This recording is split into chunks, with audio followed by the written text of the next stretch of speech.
तो सब कैसे हैं? आई होप सब लोग ठीक होंगे। बहुत बहुत धन्यवाद तो आप लोगों ने इतना वीडियो देखा मेरा। और मैं कहना चाहूँगा कि जो वीडियो देख रहा है प्लीज़ सब्सक्राइब भी कर दें। तो हम लोग कल क्या पढ़े थे पहले ये जान लेते हैं। तो हमने स्टार्ट किया था इंट्रोडक्शन टू फार्माकोग्नोसी, जहाँ पर मैंने बताया था कि फार्माकोग्नोसी के फादर कौन है। तो फादर कौन है, आप एक काम कीजिए, अपना नोट्स अगर आपने बना रखा है वेल एंड गुड, नहीं बनाया तो बना लीजिए, ठीक है। तो फादर कौन थे? डायस्पोराइट्स थे। फिर मैंने बताया था कि C.A. सेडलर के बारे में। C.A. सेडलर कौन थे? जिन्होंने ये टर्म है फार्माकोग्नोसी, ठीक है, इसको दिया था, ठीक है। तो कौन सी बुक में दिया था पहली बार, ये बहुत इंपॉर्टेंट एक क्वेश्चन है, ठीक है।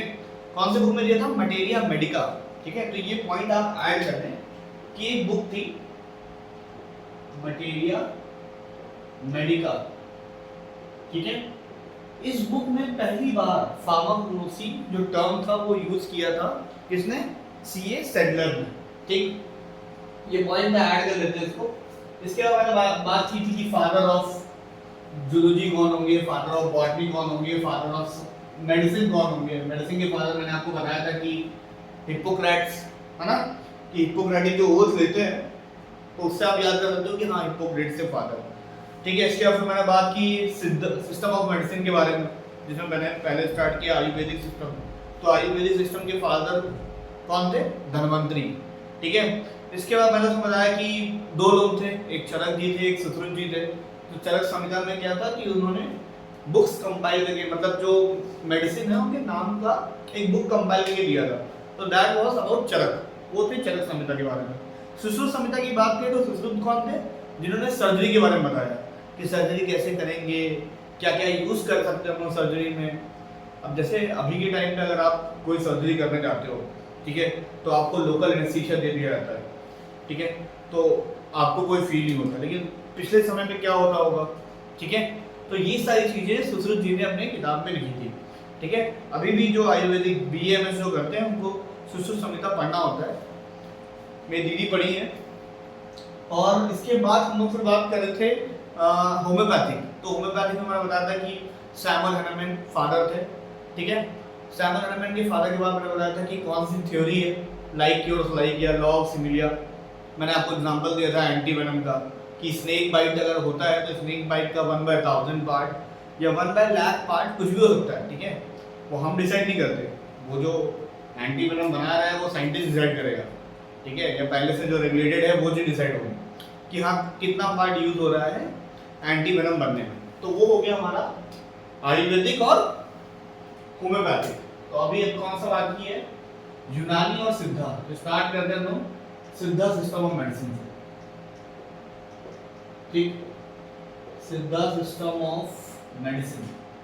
तो सिद्धा सिस्टम ऑफ मेडिसिन, तो इस पे एक बहुत ही अच्छी कहानी है, शायद आपने पढ़ा होगा तो आपको पता होगा कि भगवान शिव ने, ठीक है, भगवान शिव ने माँ पार्वती को इसके बारे में बताया था कि कुछ ऐसी डिजीज है जिनको ठीक किया जा सकता है बाय यूजिंग सिद्धा सिस्टम ऑफ मेडिसिन। मतलब उन्होंने ये अंग्रेजी भाषा का यूज नहीं किया था, उन्होंने संस्कृत या हिंदी में बताया होगा, ठीक है। तो वो था सिद्धा सिस्टम ऑफ मेडिसिन का ओरिजिन, जब माँ पार्वती को पता चला। माँ पार्वती को चीजें बतानी थी कि कैसे बताई जाए, तो उन्होंने क्या किया, सेज अगस्त्य, महर्षि अगस्त्य को बुलाया। अगस्त्य जी को बुला के उन्होंने कहा कि अगस्त्य जी ये ऐसा ऐसा मेडिसिन के बारे में है और मुझे पता है सिद्धा सिस्टम ऑफ मेडिसिन। तो उनको पता चला सिद्धा सिस्टम ऑफ मेडिसिन के बारे में। अब अगस्त्य जी को पता चला तो अगस्त्य जी ने कहा कि चलो नॉलेज मिला है तो ट्रांसफर करना बहुत इंपॉर्टेंट चीज़ है। जैसे मैं कर रहा हूँ कि नॉलेज है तो ट्रांसफर करना, जैसे आपको भी नॉलेज है तो आप ट्रांसफर कीजिए, ठीक है। तो उन्होंने बताया अपने 18 अगस्त्यास को, ठीक है, जो अगस्त्य जी को फॉलो करते थे उनको बताया, 18 लोग थे, ठीक है, कि ऐसा ऐसा मेडिसिन है और तुम जाओ पूरी दुनिया में बताओ कि सिद्धा सिस्टम ऑफ मेडिसिन कैसे चलता है, ठीक है, उनकी डिजीज के ट्रीटमेंट कैसे होता है। तो ये सारी चीजें बताया 18 लोगों ने। तो अगर पूछा जाए कि सिद्धा सिस्टम ऑफ मेडिसिन के फाउंडर कौन थे या इनके फादर कौन थे, तो क्या बताएंगे आप? ये नहीं बताएगा कि लॉर्ड शिवा थे, ठीक है। जो धरती पे आए तो वो तो सेज अगस्त्य थे ना, तो इसीलिए sage Agastya is known as father of Siddha system of medicine, ठीक। अब सीधा सिस्टम ऑफ मेडिसिन, अब हर मेडिसिन अगर कुछ भी है तो जैसे अभी हमने पढ़ा था कि होम्योपैथिक में like cures like, law of similar, वहाँ पर हमने ये थ्योरी पढ़ी। तो यहाँ पर भी कोई ना कोई थ्योरी होगी, ठीक है। तो वो थ्योरी आप जरा एक नोट कर लो कि प्रिंसिपल कैसा होता है। इसका प्रिंसिपल आपको बस याद करना है, ठीक है, सिंपल है। पहले मैं लिख लेता हूँ, उसके बाद मैं आपको समझा दूँ। Matter cannot exist, matter cannot exist without energy, ठीक, matter cannot exist without energy inherent in it, मतलब inherent in it and vice versa। इसको समझाने का मेरा बहुत ही सिंपल तरीका है, ठीक है, ये बहुत ही सिंपल तरीका है कि अगर कोई मैटर है, मतलब कोई भी चीज A B C X Y Z कुछ भी, अब मान लेते हैं मैटर अभी मेरे हाथ में ये मार्कर है, ठीक है, या डस्टर, आपके हाथ में पेन होगा ऑब्वियसली, ठीक है, अगर आप पढ़ाई कर रहे हैं तो अगर ये मैटर है तो इस मैटर में कुछ ना कुछ एनर्जी होगी। क्या लगता है आपको, अगर मैं मार्कर को इतने हाइट पर रखा हुआ हूँ तो क्या इसके अंदर कोई एनर्जी होगी?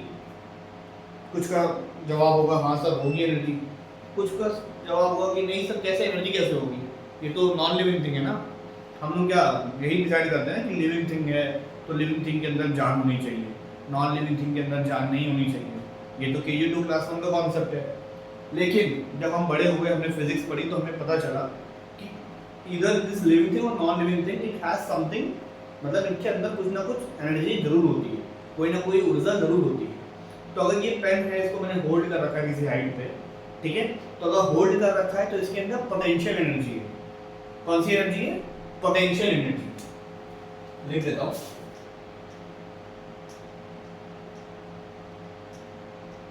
पोटेंशियल एनर्जी, ठीक। अब अगर मान लो यही मार्कर मैंने फेंक के किसी को मार दिया तो ये मान लो किसी स्पीड से जा रही है, ठीक है, किसी स्पीड से जा रही है तो इसके अंदर काइनेटिक एनर्जी है। तो मतलब कोई भी मैटर कहीं पर भी रखा हुआ है तो उसके अंदर कोई ना कोई एनर्जी जरूर होगी। तो वही बात इन्होंने कही कि matter cannot exist without energy inherent in and vice versa. Vice versa का तो मतलब पता ही होगा आपको, ठीक है। इसके बाद इन्होंने 5 बेसिक एलिमेंट्स के बारे में बात की, जैसे कि हमने त्रिदोषा थ्योरी में पढ़ा था ना, वात पित्त और कफ के बारे में, ऐसे इन्होंने 5 बेसिक एलिमेंट के बारे में बात की। किसने, कौन बात कर रहा था यहाँ पर? बताओ भाई, ऋषि अगस्त्य जी बात कर रहे हैं। तो 5 बेसिक एलिमेंट के बारे में बात की। तो पहला था मुन,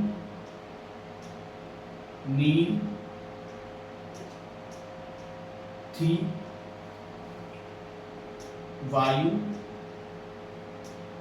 आकाशम।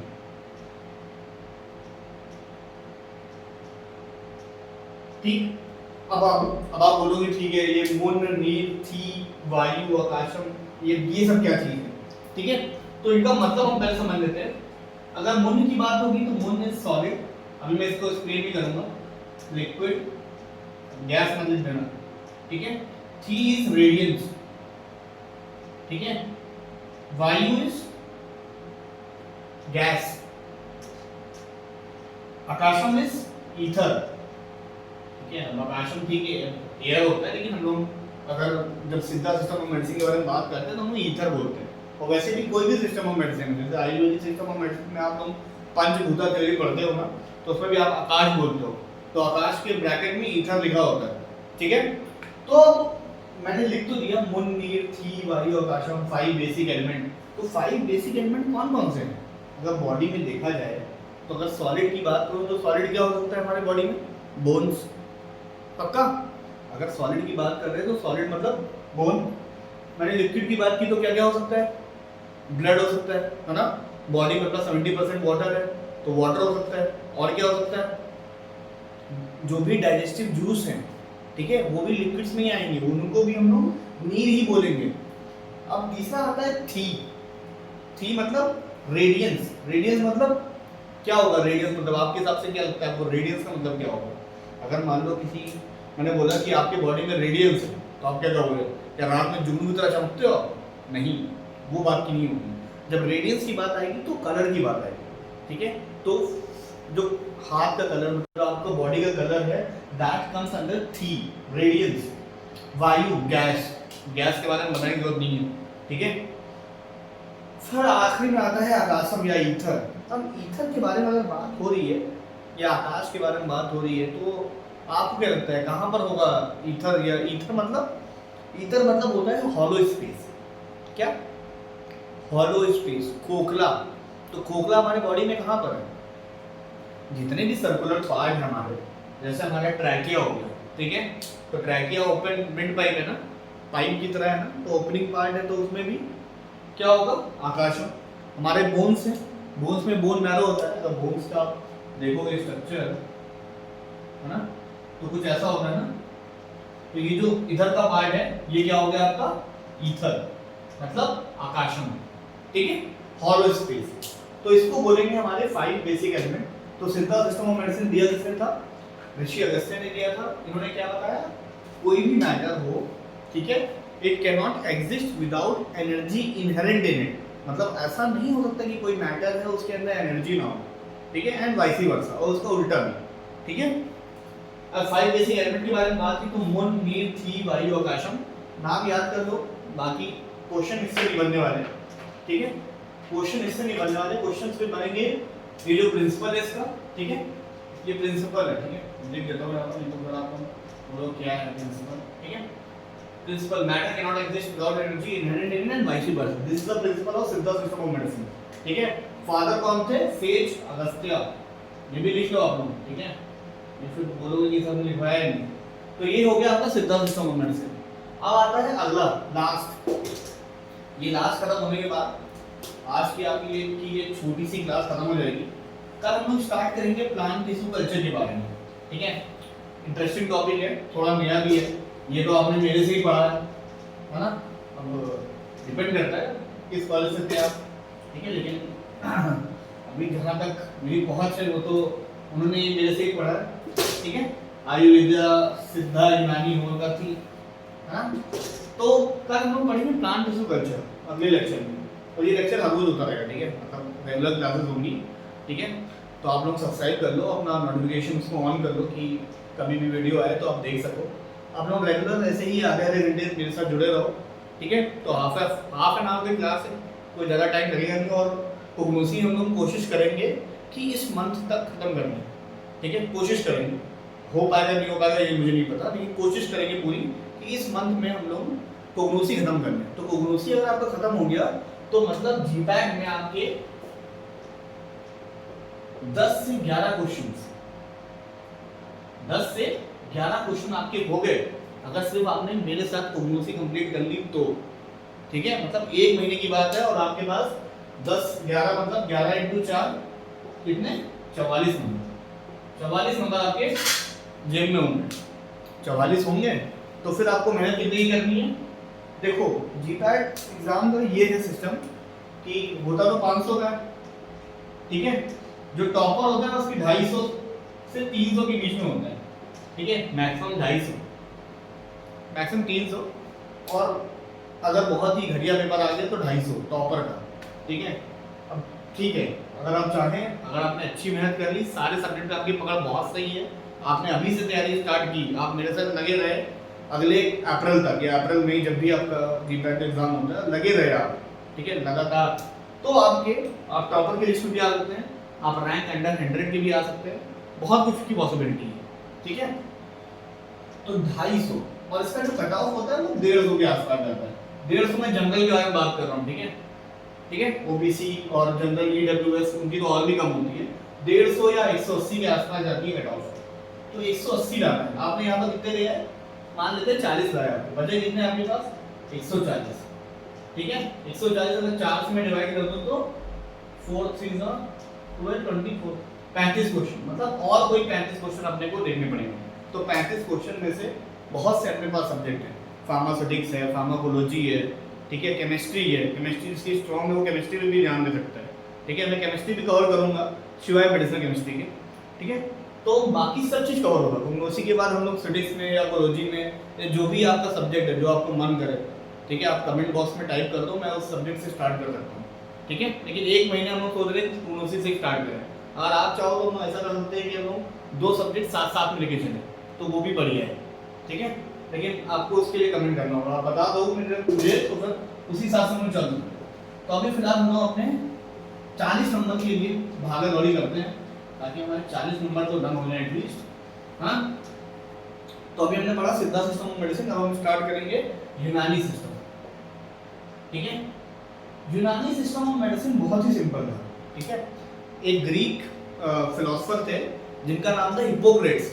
अभी मैं बताया था फादर ऑफ मेडिसिन कौन थे, हिप्पोक्रेट्स। तो उन्होंने ही यूनानी सिस्टम ऑफ मेडिसिन लेके आए थे, ठीक है। तो अगर फादर ऑफ यूनानी सिस्टम ऑफ मेडिसिन आए थे तो आप क्या लिखोगे, Hippocrates, he was the father of यूनानी सिस्टम ऑफ मेडिसिन। अब जैसे मैंने आपको सिद्धा सिस्टम का प्रिंसिपल बताया, वैसे मैं आपको यूनानी सिस्टम का भी प्रिंसिपल बता देता हूँ, ठीक है। तो यूनानी सिस्टम की प्रिंसिपल में बात ये थी, उन्होंने कहा कि हम डिजीज को ट्रीट करेंगे, क्या हम डिजीज को ट्रीट करेंगे रैदर देन सिम्टम्स। मतलब सिम्टम्स हमें ट्रीट करने की जरूरत नहीं है, अगर हम जड़ पे जाके खत्म कर दिए, डिजीज को खत्म कर दिए, तो सिम्टम्स भी ऑब्वियसली खत्म ही हो जाएंगे ना। So they believed in treating the disease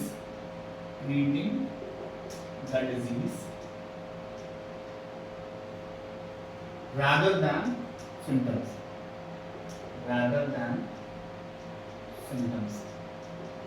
तो ये था बेसिक प्रिंसिपल जो कि यूनानी सिस्टम ऑफ मेडिसिन के साथ जुड़ा हुआ था, ठीक। अब हम लोग पढ़ते हैं यूनानी सिस्टम ऑफ मेडिसिन के 4 ह्यूमर्स के बारे में, ठीक है। इनकी बेसिक 4 ह्यूमर थे।